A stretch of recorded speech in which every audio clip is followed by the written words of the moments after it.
Chapter 2. The 40-Year Lag. Step into an American factory in 1890, and the first thing you notice is that the ceiling is alive. Above your head, running the entire length of the building, is a steel shaft the thickness of your arm, spinning fast enough to blur.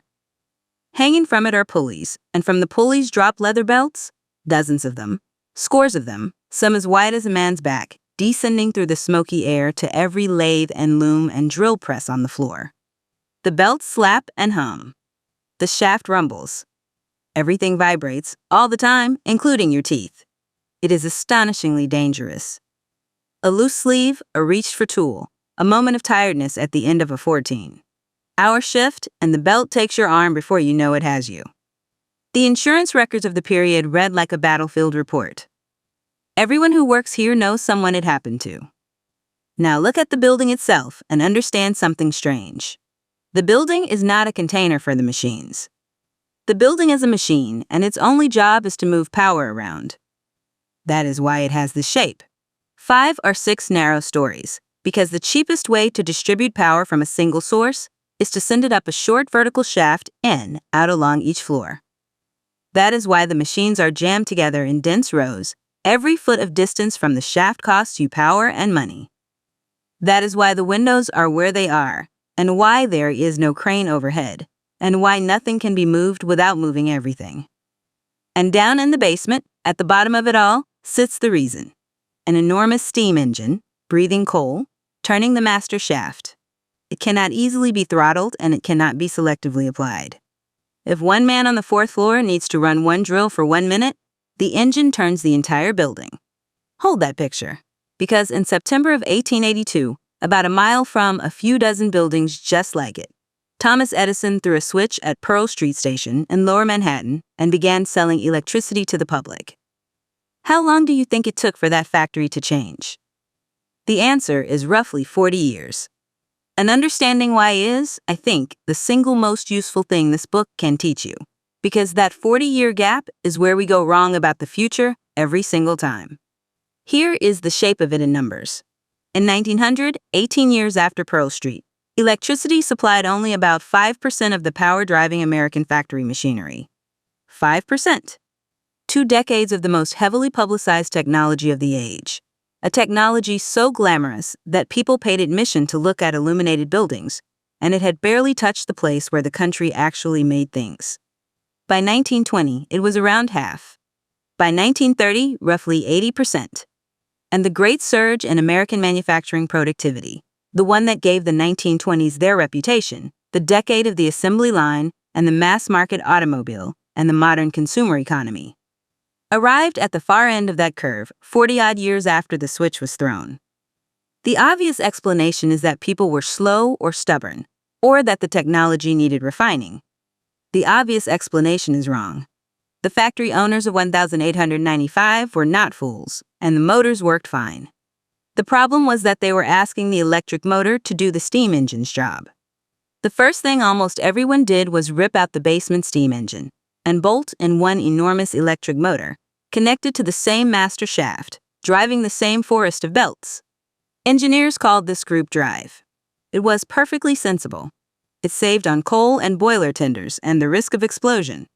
It improved things by a few %. And it accomplished essentially nothing, because the building was still shaped like a steam engine's idea of a building. The revolution, and it was a revolution, came from a thought so simple that it took a generation to have. Electricity, unlike steam, can be divided. You can send it down a wire to any point in space, in any quantity, at any moment. So why have one motor at all? Why not put a small motor inside every machine? This is called unit drive, and once you see what it unlocks, you understand why the 20th century looked the way it did. Take away the shaft, and the machines are free. They no longer have to huddle near the power. They can be arranged in the order that the work happens, raw material in one door, finished product out the other, each station placed exactly where the previous one leaves off. The factory stops being a power distribution diagram and becomes a river. Take away the shaft, and the ceiling opens up. Now you can hang a crane from it and lift a heavy thing across the room instead of dragging it. Now you can cut skylights and flood the floor with daylight, which turns out to matter enormously for both accuracy and morale. Take away the shaft, and the building can spread out. Multi-story mills give way to the vast single-story sheds we still build today, because there is no longer any reason to stack floors around a vertical drive shaft. Take away the shaft, and one machine can start, stop, speed up, or sit idle without any reference to the others. Power becomes something you spend where you need it, rather than something the whole building swims in. Factories that made this change often found their power bills falling by half. Not because motors were more efficient, but because they had stopped turning several tons of steel all day for no reason. And take away the shaft, and the belts go with it, and with the belts go a great many amputations. Put all of that together and you have Henry Ford's Highland Park plant in 1913, where the chassis of a Model T came together in about an hour and a half instead of the better part of a working day. The moving assembly line is usually told as a story about Ford's genius, and he had some. But an assembly line is physically impossible in a building where every machine is chained to an overhead shaft. Ford could arrange his factory around the flow of work because electricity had, quietly and without fanfare, unchained the machines. The motor did not replace the engine. The motor dissolved the floor plan. So why did it take 40 years? 4 reasons, and they recur in every story in this book. The world is already built. Factories are made of brick and stone last 30 or 40 years. You cannot relay out a building around the flow of work when the building has 5 narrow floors and load-bearing walls in the wrong places. In many cases, the switch to unit drive simply had to wait for the old plant to wear out, which is why the lag is roughly the lifespan of a factory. Look closely at the historical record, and you find the pattern everywhere. The new arrangements showed up first in new factories built by new companies, because they were the only ones not fighting their own foundations. The complements are missing. A technology by itself does almost nothing. Electricity in 1882 needed generating stations, transmission lines, agreed-upon voltages, meters, safety codes, insurance underwriters willing to cover the risk, and an entire profession of electricians who did not yet exist. All of that had to be invented, financed, argued about, and physically constructed, and all of it cost far more than the original invention. The same is true of the automobile, which needed paved roads, filling stations, traffic law, driver's licenses, and mechanics in every town before it could become the thing we now mean by car. Our imagination runs on the old rules. For the first stretch of any technology's life, the only questions people know how to ask are the previous era's questions. Early printed books had no title pages, no page numbers, and no indexes, because manuscripts didn't have them, and nobody had yet realized that mass-produced identical copies made a whole new kind of navigation possible. It took decades for the book, as we know it, to be invented out of the printing press. My favorite example is the telephone.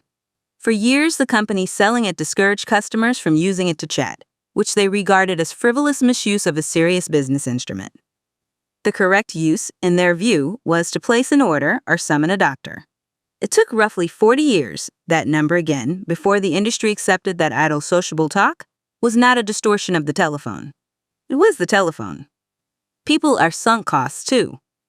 Skills, careers, seniority, and pride are all built on the old arrangement. The foreman who spent 30 years learning to balance a belt system is not going to be the person who imagines a world without belts. Very often the lag is simply generational. The change waits patiently for a set of retirements. If this were merely a 19th century curiosity, it would be a good story. What makes it important is that it happened again, in our own lifetimes, and we did not recognize it. In 1987, the economist Robert Solow made a famous remark. You could see the computer age everywhere except in the productivity numbers. And he was right. Offices had been filling with computers for a decade. Anyone could see the screens. But the statistics that measure how much a society actually produces per hour of work stayed stubbornly flat, and stayed flat for years, and economists argued about it in increasingly baffled tones. The measurable surge finally arrived in the mid-negative 1990s, a decent stretch after the personal computer, and something like 40 years after the first business computers. Why? Because for the first long stretch, firms used computers to do the old thing. The typing pool became word processing. The paper ledger became a spreadsheet with the same columns. The filing cabinet became a folder full of files, complete with a little picture of a filing cabinet. Companies bought computers and then carefully arranged them to reproduce the shape of the organization they already had.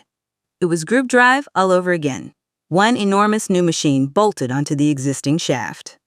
The gains came when firms started redesigning themselves around what computers made cheap.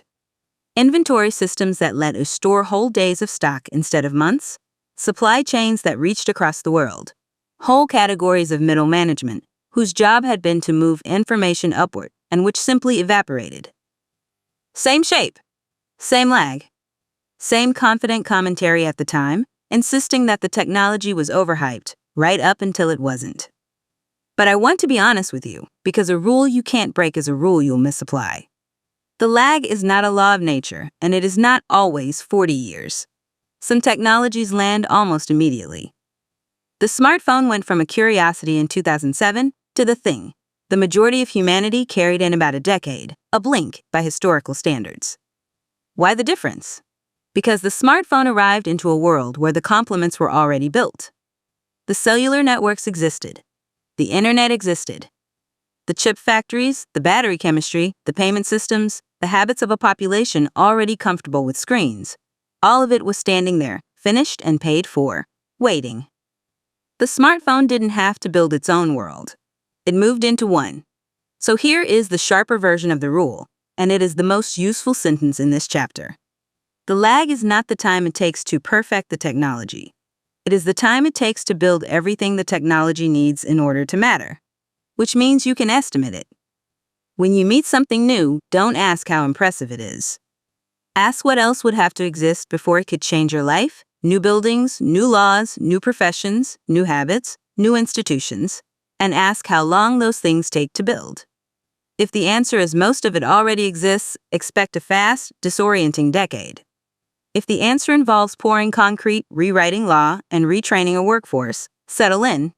There is one more thing to say about the lag, and it is the hopeful part. Because we misjudge in both directions, and the two errors are mirror images.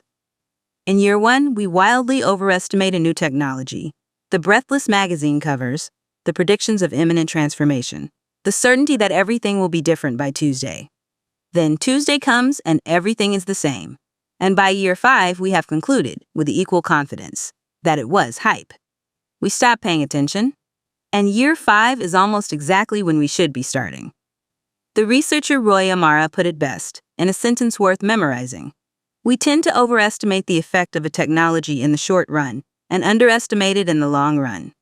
But notice what the lag gives us. If disruption were instantaneous, if the price of something collapsed on a Monday, and the world reorganized by Friday, then nobody could prepare for anything, and this book would be nothing but a collection of surprises. The lag is slow precisely because the world is physical and human and stubborn, and that slowness is a gift. It means the shape of the next 30 years is, to a real extent, already visible. It is sitting in technologies that exist right now, that work right now, and that are currently being used, carefully, unimaginatively, by sensible people, to do the old thing slightly better. Somewhere out there, at this moment, someone is bolting an extraordinary new motor onto an old drive shaft, saving a few percent and feeling rather pleased. The only question worth asking is which drive shaft.